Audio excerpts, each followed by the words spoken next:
ये मैं कोई मजाक कर रहा हूँ? I know Nidhi, it's not funny, but ये सब थोड़ा। तू ठीक है ना? हाँ मैं तो ठीक ही हूँ, तभी तो हो रहा है ये सब कुछ मेरे साथ। घर से बाहर निकाल दिया सबने मिलकर मुझे एक तरह से। नहीं, और ये परी करा देती है नीति को मेंटल हॉस्पिटल में भर्ती, और यहाँ भाई उसको मिल रहे हैं इलेक्ट्रिक शॉक।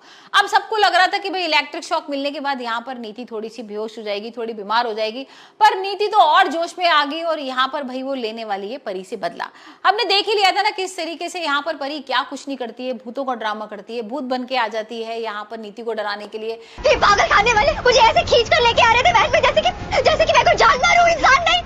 और मेरी सबसे बड़ी दुश्मन मेरे घर पर आकर बैठ गई है परी। मेरा हर सपना टूटता चला जा रहा है मम्मी जी, मेरा एक भी तीर निशाने में नहीं लग रहा। फिर नीति चाकू वगैरह लेके आती है पार्वती को मारने के लिए। यही सब ड्रामा चल रहा है इतने दिनों से। यहाँ पर परी नीति के पीछे पड़ जाती है, नीति परी के पीछे पड़ जाती है, लेकिन अभी तक सच सामने नहीं आया कि किस तरीके से यहाँ पर नीति ने परी को मारने की कोशिश की थी। भाई परी तो यही चाह रही है ना कि किसी तरीके से वो सच उगल दे और बोल दे कि हाँ भाई मैंने तुझे मारा था, लेकिन यहाँ पर इतना सब कुछ हो गया, हिप्नोटाइज हो गया, यहाँ पर नीति को इलेक्ट्रिक शॉक मिल गए और उस परी के तुक्के भी तीर बन के मेरे दिल के आर पार हो रहे हैं। उसने एक झटके में सब कुछ खत्म कर दिया, सारा खेल ही बदल दिया उसने। ना कहना बहुत आसान है, लेकिन बर्दाश्त करना बहुत मुश्किल। मम्मी जब एम्बुलेंस में है मम्मी पागल खाने वाले।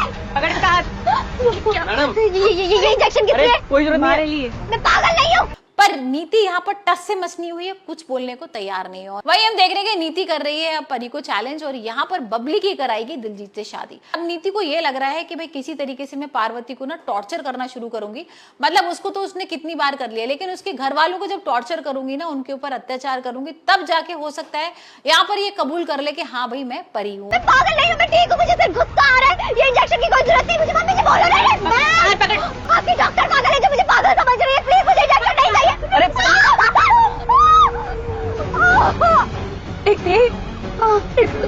और यहाँ वो शुरू करती है बबली से, और देख रहे हैं हम कि बबली की किस तरीके से भाई सगाई करने के लिए तैयार होगी दिलजीत के संग। या जब परी को पता लगता है, परी आ भी जाती है, बहुत गुस्से में आती है, पहले तो नीति को बहुत कुछ सुनाती है और बबली से पूछती है कि बबली तुम शादी करने को क्यों तैयार होगी और जबरदस्ती कुछ भी करने की जरूरत नहीं है। यहाँ तुम्हें पता है ना कि तुम्हारी बॉस भाई खड़ी हुई है और तुम मेरी सेक्रेटरी हो, और मैं बिल्कुल नहीं चाहूंगी कि मेरी सेक्रेटरी किसी से जबरदस्ती शादी करे।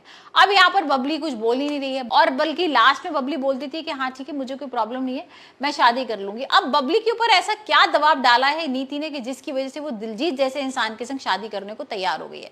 तो देखेंगे आने वाले एपिसोड में किस तरीके से यहाँ पर भाई परी और नीति एक दूसरे से बदला लेने वाले हैं। वैसे तो नीति और परी के बीच में एक जंग भी छिड़ गई है, जिसमें ये देखना जरूरी है कि भाई नीति कब कबूल करती है कि उसने किस तरीके से परी को मारा था। और यहाँ पर तो परी सिर्फ यही चाहती है कि नीति, राजीव, दिलजीत और जो गुरविंदर है, ये सब लोग भाई कबूल कर ले कि हाँ उन लोगों ने इसको मारा था और किस तरीके से धक्का दिया था। और यहाँ पर राजीव भी बताए सच कि राजीव ने किस तरीके से उसको धक्का दिया था, क्या कुछ किया था।